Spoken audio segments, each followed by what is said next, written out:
Are you kidding me, Sergeant? The colonel's voice sliced through the hot California air, sharp and heavy with disdain. His eyes, cold and assessing, locked onto the old man standing quietly near the shooting range check-in. You're telling me this gentleman wants to qualify on the M40A6 sniper rifle?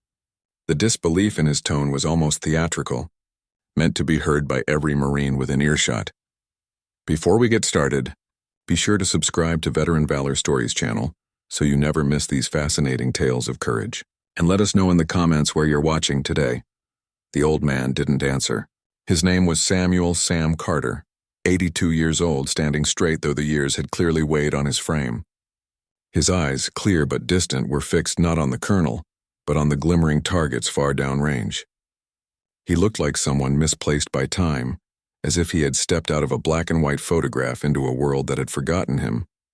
Gunnery Sergeant Miller, standing beside the colonel, shifted uncomfortably. "Sir," he began carefully, "Mr. Carter's a certified civilian marksman. All his documents are in order. He just requested 1 hour on lane 4. Colonel Marcus Thorne let out a laugh that sounded more like a bark. "This certification's older than most of the men here. You expect me to hand a $200,000 rifle system to an octogenarian so he can play soldier?" His words, thick with arrogance, drew quiet stares from the line of young Marines waiting their turn. The colonel was not a man of the field. His battles were fought in offices, over spreadsheets and presentations. He liked things clean, orderly, predictable, and this old man, with his quiet defiance and outdated jacket, was chaos in human form. He snatched the clipboard from Miller's hand, flipping through the papers with deliberate slowness. "Look at this. This thing was signed when I was still in diapers." He took a step toward Sam. The gravel crunched beneath his boots as he towered over him. "Tell me, Mr. Carter, what exactly do you plan to accomplish out here today? Because I doubt you can even steady that rifle long enough to hit the berm." The old man finally spoke, his voice calm and steady, like a river worn smooth by years of patience. "I'm just here to fire a string, Colonel." "Won't be a bother," Thorne scoffed. "A bother? This is the United States Marine Corps Advanced Sniper Range, not some carnival shooting booth." His voice rose. "We have active duty personnel here who actually serve. This isn't a nostalgia tour for veterans clinging to their glory days." The young Marines exchanged glances, the tension thick as oil. They saw a powerful officer berating an elderly man, and though rank demanded loyalty, something in them recoiled at the spectacle. The colonel's gaze fell on the old faded jacket Sam wore. It was tan canvas, patched at the elbows and shoulders, scuffed and sun-bleached from decades of use. Thorne reached out and flicked at a frayed emblem stitched near the chest, a dark green patch, its silver-threaded design barely visible. "What's this?" he sneered. "A souvenir from the Smithsonian?" Sam's eyes dropped briefly to the patch. A flicker, memory, maybe sorrow passed through them, but he said nothing. "Let's see your ID again," Thorne demanded, thrusting out his hand. "And show me your hands while you're at it. I want to make sure they're steady enough not to put my men at risk." It was humiliation, clean and deliberate. Sam pulled out a battered leather wallet, methodical in his movements. When he held out his hands, they were wrinkled, yes, but still, unshaking, the kind of steadiness that had taken lives and saved them too. Thorne skimmed the license, then snapped it shut with a smirk. "Samuel Carter." "Well, Mr. Carter, your shooting day ends here. I'm denying this request. Sergeant Miller, please escort this gentleman off the base." Miller froze. The order felt wrong. He'd seen the paperwork. It wasn't just valid, it was sponsored by a name that sat higher in the chain of command than anyone dared question. And yet here was his colonel tossing it aside like garbage. Around them, whispers spread. The young Marines' faces shifted from curiosity to discomfort. The colonel thought he was teaching a lesson in authority. Instead, he was revealing his pettiness. Sam's eyes lingered on the distant targets, then turned back to Thorne. His tone was quiet, but the words landed like lead. "The request was for lane 4, Colonel. It's important." The colonel's jaw tightened. "You don't get to request anything. You're leaving this range now." As Miller led Sam away, something in the gunnery sergeant's chest twisted. The sponsorship, the specific lane, the calm in the old man's eyes, it all felt wrong. He sat Sam on a shaded bench near the lot.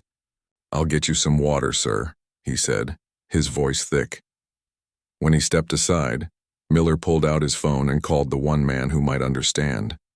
"Master Sergeant Davis," he said when the line picked up. "We've got a situation." Don't tell me Thorne's throwing his weight again, came the gruff reply. It's worse, sir. He just kicked a civilian off the range. A man named Samuel Carter. Silence. Heavy, complete. Then Davis's tone changed, dropping into something low and urgent. Say that name again. Samuel Carter, sir. Gunnery Sergeant, Davis said, voice now sharp as a rifle crack. Keep that man there. Don't let him leave the base. I don't care what it takes. You understand me? Yes, Master Sergeant. Good, help is on the way. The call ended. Miller stared at his phone, a slow chill crawling up his spine. He didn't yet understand what was happening, but he knew one thing for sure. Colonel Thorne had just made the biggest mistake of his career. Master Sergeant Frank Davis hung up the phone and sat perfectly still for a moment, the receiver still pressed against his ear, though the line had gone dead. The name Samuel Carter rang in his head like a bell that refused to stop.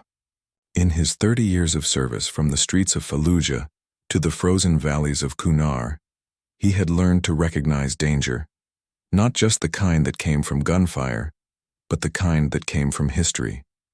And that name belonged to both. He stood abruptly, his chair clattering backward, and strode out of his office. "Corporal," he barked, startling a young Marine at the front desk. "No calls, no visitors. If anyone asks where I am, you don't know." Without waiting for a reply, he was already halfway down the hallway, boots echoing against the polished tile like distant gunshots. When Davis reached the door marked Base Commander, Major General Harold Peterson, he didn't knock. He shoved it open, stepping into the office with the kind of urgency that needed no explanation. General Peterson looked up from his paperwork, his face carved with years of command and fatigue. "This had better be good, Frank." "Sir," Davis said, breathing hard. "It's Colonel Thorne. Down at the Hathcock Range, he just threw someone off the line, a civilian marksman." The general's brow furrowed. "Then let the provost handle it."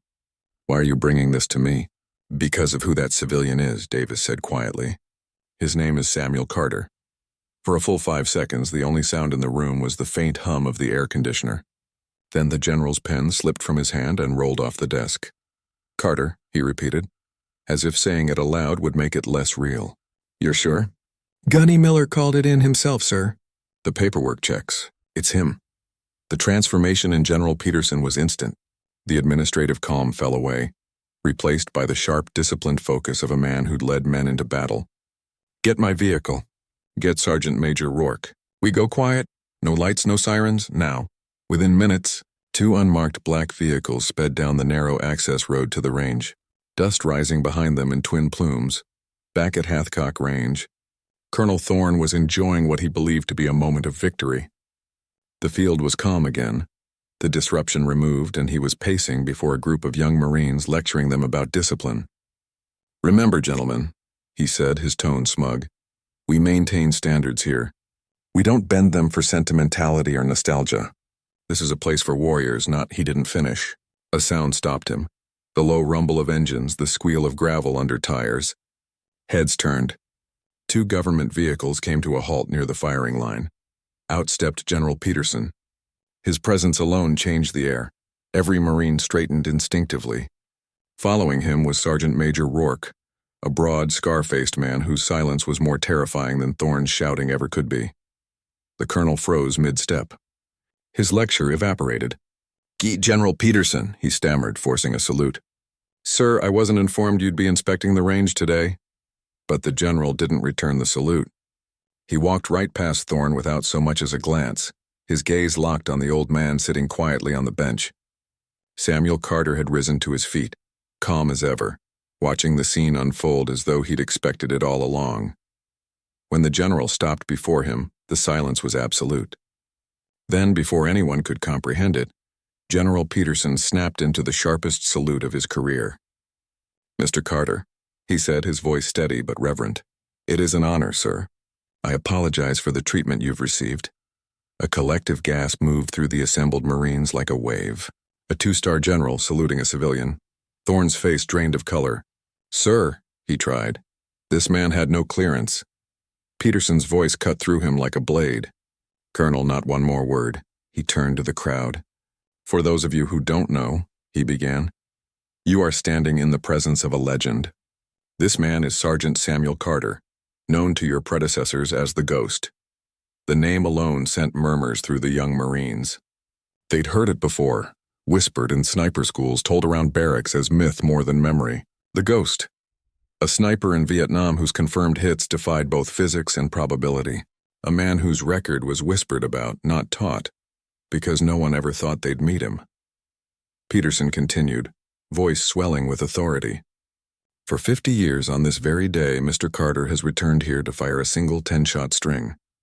Not for glory, not for recognition, but to honor the memory of his spotter, Corporal Daniel Ames, who was killed in action in 1971.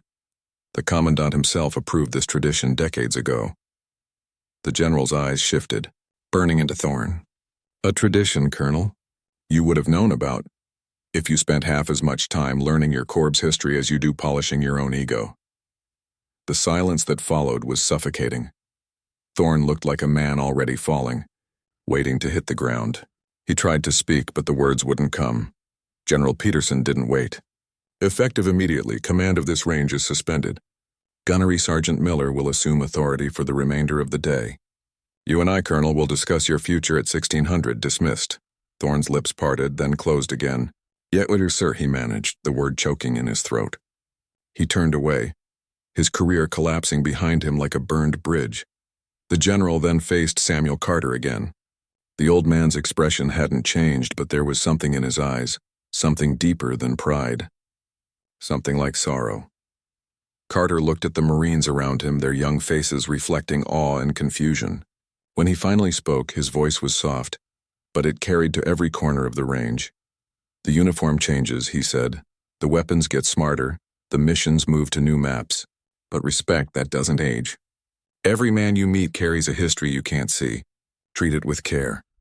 He turned back toward the target, sunlight glinting off his silver hair. Now, he added almost gently, if it's all right, General, I'd like to take that lane 4. The General smiled faintly and nodded. It's yours, sir. And with that, the legend stepped back to the firing line, steady hands and all, as a generation of Marines watched in reverent silence. The afternoon sun hung low, turning the California sky into a molten haze of amber and gold. The wind had quieted, leaving the shooting range suspended in an eerie stillness.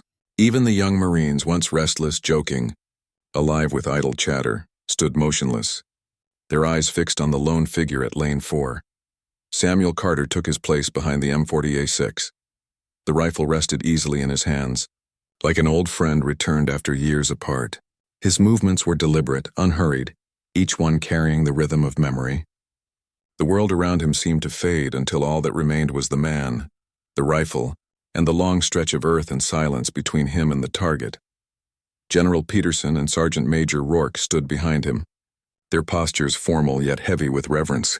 Gunnery Sergeant Miller, who had been the first to defend the old man, now stood a few paces closer, his heart pounding in his chest. The young Marines lined up along the edge of the range, their faces marked by awe. Carter lowered himself into position with a steadiness that defied his age. His hands didn't tremble. His breathing slowed until it was almost invisible. The rifle stock nestled against his shoulder like it had never left, and for a moment, if someone had blinked, they might have sworn they were seeing a man in his prime, sharp, unshakable, eternal. The Colonel's earlier cruelty seemed to have evaporated, replaced by a collective stillness that was almost sacred. No one dared to speak. The only sounds were the faint metallic clicks of the rifle being prepared. Carter adjusted his scope, his eyes narrowing against the sunlight. "Spotter ready?" came a voice in his memory, young, bright, full of nervous energy. Danny Ames, the kid from Ohio with freckles and an impossible grin. Carter could almost smell the jungle again, the wet earth, the rot, the gun oil. He could hear the rain dripping through leaves, the faint buzz of insects, the low murmur of his spotter calling wind direction. It wasn't nostalgia. It was muscle memory. It was grief etched so deep into his bones that it had become instinct. The first shot broke the silence, a crack, clean and sharp. The recoil pushed gently into his shoulder. A heartbeat later, the distant steel rang, a perfect hit. No one moved. No one breathed. The second shot followed. Then the third, each one precise, timed like the ticking of an ancient clock. 10 rounds, each one whispering through the air with surgical certainty. And when it was over, Samuel Carter simply exhaled, setting the rifle down as if he were laying an old companion to rest. The targets downrange told the story without words. 10 holes clustered so tightly they might have been carved by a single bullet. The general approached slowly, his boots crunching against the gravel. "Still perfect," he murmured almost to himself. After 50 years, Carter didn't respond immediately. He stared at the targets a moment longer, then lifted his head toward the horizon where the desert met the sky in a trembling blur. "Danny never missed either," he said softly. The name hung in the air, fragile and heavy. General Peterson placed a hand on his shoulder. "We know, sir." Carter gave a faint nod as if acknowledging a truth long accepted. "He was the best of us," he said. "Didn't make it to 21. That's why I come back every year, to remind myself that he's still here somewhere on lane 4. The young Marines, standing in a line behind them, were silent. Some shifted uncomfortably, realizing that this wasn't about marksmanship anymore. It was about something older, deeper: duty, loss, and the quiet promise that binds men who serve. Then Carter turned, his eyes sweeping the line of Marines. "You kids ever hear the word Spectre?" he asked. A few nodded hesitantly. It was a name they'd heard in training, whispered like legend. "My spotter made that patch," Carter said, touching the frayed emblem on his jacket. "Said it'd make us invisible. 2 ghosts moving through the jungle. We weren't heroes. We were just trying to get our boys home." His fingers lingered on the patch, and for a heartbeat his eyes glistened. "Every time I fire, I still see him lying there beside me, laughing at my bad aim." He smiled faintly, and that smile carried the kind of ache that words could never hold. General Peterson cleared his throat, his voice thick. "Mr. Carter," he said quietly, "the Corps owes you more than it can ever repay." Carter looked up at him, his blue eyes soft but firm. "You owe me nothing, General. Just make sure your men remember what they stand for." The general nodded, humbled. Around them, the Marines stood in silence, each one feeling something shift inside, a new weight of understanding, a respect born not from orders but from witnessing something real. As Carter packed his rifle with slow precision, the colonel stood at a distance, a hollow figure, watching the man he had dismissed as irrelevant. His shame was heavy, but beneath it was something else: recognition. For the first time, Marcus Thorne saw the Marine Corps not as a structure of ranks and rules, but as a lineage of ghosts, each one carrying the weight of the one before. And Samuel Carter, the last of his kind, stood quietly at the heart of it all. When he finally turned to leave, the entire line of Marines snapped to attention, not because they were ordered to, but because respect demanded it. Carter paused, offering them a simple nod before walking toward the fading sun, the long shadow of a rifleman stretching behind him across the range. The days that followed the incident at Hathcock Range were unlike anything Colonel Marcus Thorne had ever experienced. The base seemed quieter somehow, too quiet. Conversation stopped when he entered a room. Salutes were slower, stiffer, stripped of sincerity. His title still commanded obedience but not respect. He sat alone in his office, the blinds drawn against the sunlight, staring at the transfer orders lying on his desk. They were short and merciless. Effective immediately, he was reassigned to administrative duty at the Pentagon's logistics branch. No command, no field oversight, no men to lead, just numbers, spreadsheets, and the long echo of his own arrogance. He had tried to protest, to frame it as a misunderstanding, but the general's decision was final. His words still rang in Thorne's ears. "You've forgotten what the Corps stands for, Colonel. And when a man forgets that, he forgets everything." Thorne leaned back in his chair, running a hand over his face. He'd built his entire career on precision, control, reputation. Yet a single day, a single old man had unraveled it all. And for the first time in his life, he realized he wasn't angry at anyone else. He was angry at himself. Meanwhile, life on base continued. Word of Samuel Carter's visit spread far beyond the firing range. Marines whispered his name with reverence, retelling the story like a modern legend. The general's salute, the perfect 10-shot string, the quiet lesson about respect. The event became official lore almost overnight. General Peterson issued a directive that same week. A new module in the base's leadership training, titled Legacy and Honor, the story of the ghost of Hathcock Range. Every Marine, from recruits to senior officers, would study the encounter, not for its drama, but for its message. For Gunnery Sergeant Miller, it was a strange kind of validation. He had done what he felt was right, and for once, right had been enough. But more than that, he had seen something he would never forget. The look in Samuel Carter's eyes when he spoke of his fallen spotter. That mix of grief and grace haunted him in quiet moments. A month later, on a mild spring morning, Marcus Thorne found himself in civilian clothes, standing awkwardly in the aisle of a local garden center. He was trying to choose between two brands of fertilizer, but his mind was miles away. Every time he looked at the soil, he thought of the range, the dust, the silence, the single perfect cluster of bullet holes that had ended his career and, in some strange way, started something new. Then he saw him. Near the tomato seedlings, an old man in a faded jacket knelt beside a tray of plants, his movement slow but steady. The frayed green patch on his chest caught the light like a quiet flame. For a moment, Thorne froze. His instinct was to turn away, to avoid the weight of his own shame. But he didn't. He remembered Carter's words. "It's what you do next that defines you." Taking a breath, Thorne walked over. "Mr. Carter," he said softly. The old man looked up, his eyes calm, clear, and knowing. "Colonel," he said, and the title carried neither mockery nor resentment, just simple acknowledgement. Thorne swallowed hard. I wanted to say I was wrong. About everything. You didn't deserve how I treated you." For a long moment, Carter said nothing. Then a faint smile touched his lips. "We all get it wrong sometimes," he said gently. "The trick is learning from it, growing something better out of the soil you're given." He held up a small green sprout between his calloused fingers. "You'd be surprised what can take root if you're patient." Thorne felt something shift in his chest. A release, small but real. He nodded slowly. "Maybe I could use a few lessons in that," Carter chuckled. "Start with the tomatoes. They'll teach you humility faster than the Marines ever will." They shared a quiet laugh, and then without ceremony, Carter extended his hand. Thorne hesitated for half a heartbeat, then took it. The grip was firm, steady, alive. When they parted, the old man went back to his plants, and the former colonel walked away lighter than he'd felt in years. That evening, Thorne found himself in his small rented house, a packet of seeds in his hand. He dug his fingers into the dirt, the scent of earth rising around him. It was simple work, unremarkable, but it was honest. He thought about the old Marine, the ghost, and realized that Samuel Carter hadn't humiliated him. He had saved him.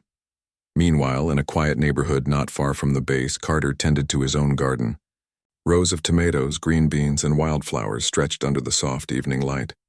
The once famous rifleman now knelt among the plants, his movements slow and deliberate. The old canvas shooting jacket hung neatly on a hook by the back door. Inside its pocket was the same faded specter patch, worn but unforgotten. Carter paused, wiping his hands on his jeans. He glanced toward the horizon where the last rays of sunlight kissed the desert hills, and whispered a name only he could hear. Danny. The breeze rustled the leaves as if answering back, and for the first time in years, Samuel Carter smiled, a quiet, contented smile that belonged to a man who had finally made peace with his ghosts. The next morning dawned soft and golden over the small California town where Samuel Carter lived out his quiet years. Dew clung to the petals of his tomato plants, and the air carried the scent of wet earth and jasmine. The world seemed peaceful, honest, and for the first time in decades, he allowed himself to believe that peace was something he truly deserved. Inside his modest home, the walls were lined with reminders of a life lived both loudly and silently. Faded photographs of a young Marine unit in Vietnam, a folded American flag encased in glass, a single-framed black and white picture of two boys grinning under the jungle canopy, Samuel and Danny, side by side, their arms slung around each other like brothers born, not made. He poured himself a cup of coffee, black and strong, and stepped out onto the porch. The jacket with the specter patch hung beside the door, swaying gently in the morning breeze. He reached out, brushing the fabric with his fingertips. The cloth was thin now, soft from years of wear, but its weight remained. It carried the ghosts of 100 missions, of friendships and promises that time could never quite bury. For Samuel Carter, memory wasn't a curse. It was a companion, a quiet voice that kept him company in the hours before dawn. Every time he visited the range, every round he fired wasn't about reliving glory. It was about remembering who he'd been and who he still was. a man shaped by duty, by loss, and by the unspoken code that bound all who served. Across the state, life continued at the base. The Legacy and Honor module became a cornerstone of Marine leadership training. Young recruits sat in classrooms watching footage of Carter's visit, his steady hands, the salute of a two-star general, the humility that followed. The instructors didn't speak during those lessons. They didn't have to. The silence spoke louder than any words. Gunnery Sergeant Miller, now promoted to Master Sergeant, often stood at the back of those sessions. He'd watch the new Marines, eager, restless, proud, and see in their faces the same awe he had felt that day on the range. Sometimes, after the video ended, one of them would ask, "Sir, do you think the ghost will come back again?" Miller always smiled faintly and said the same thing. "He doesn't need to. He already taught us everything we needed to know." And he meant it. Yet somewhere deep down, Miller liked to think that Samuel Carter still visited the range every once in a while, quietly, without an escort, maybe before sunrise when the base was still half asleep, that he'd stand on lane 4, the desert wind tugging at his jacket, and send 10 perfect rounds into the morning air, not for anyone else to see, but as a simple conversation between old friends. Meanwhile, in a small corner of a community garden on the outskirts of town, Marcus Thorne knelt beside his growing plants. His hands were calloused now, his nails rimmed with soil. Gardening had become his ritual, something to ground him, something that demanded patience rather than pride. He often found himself thinking of Carter's words, "Grow something better in the soil you're given." At first, he'd thought they were just metaphor, but as the weeks passed and he watched the fragile seedlings push through the dirt, he understood. Growth was slow, humbling, and often invisible, but it was still growth. One evening, as Thorne was locking up his small shed, he saw a familiar silhouette standing at the edge of the garden. The same faded jacket, the same calm stance. "Evening, Colonel," Carter called, his voice carrying warmth instead of judgment. Thorne smiled, an honest smile this time. "Evening, sir." The two men stood there a while, surrounded by the soft hum of cicadas and the fading glow of sunset. No ranks, no uniforms, just two men who'd both been changed by a moment of reckoning and a second chance at grace. After Carter left, Thorne lingered in the garden, the smell of earth heavy in the air. He looked down at his tomato plants, small, stubborn, thriving, and whispered quietly, "Thank you." Back at his own home, Samuel Carter prepared for bed. He paused by his nightstand where the worn Spectre patch rested in a simple wooden frame. The edges were frayed, the stitching faded, but to him it was brighter than any metal. He traced a finger along its outline and smiled. "We did good, Danny," he murmured. "We did good." Outside, the world was quiet except for the whisper of the wind through the leaves. The moonlight pooled softly over his garden, illuminating the neat rows of vegetables, the carefully tended soil, the small signs of life he'd cultivated from the dirt. It wasn't the rifle's echo that defined him anymore. It was this, the patient rhythm of growth, the piece of an old promise kept. And so, under the soft California sky, the legend of the ghost lived on, not in the stories told at bases or the whispers of Marines, but in the simple, enduring truth that real valor isn't always found in battle. Sometimes it's found in forgiveness, in the courage to begin again.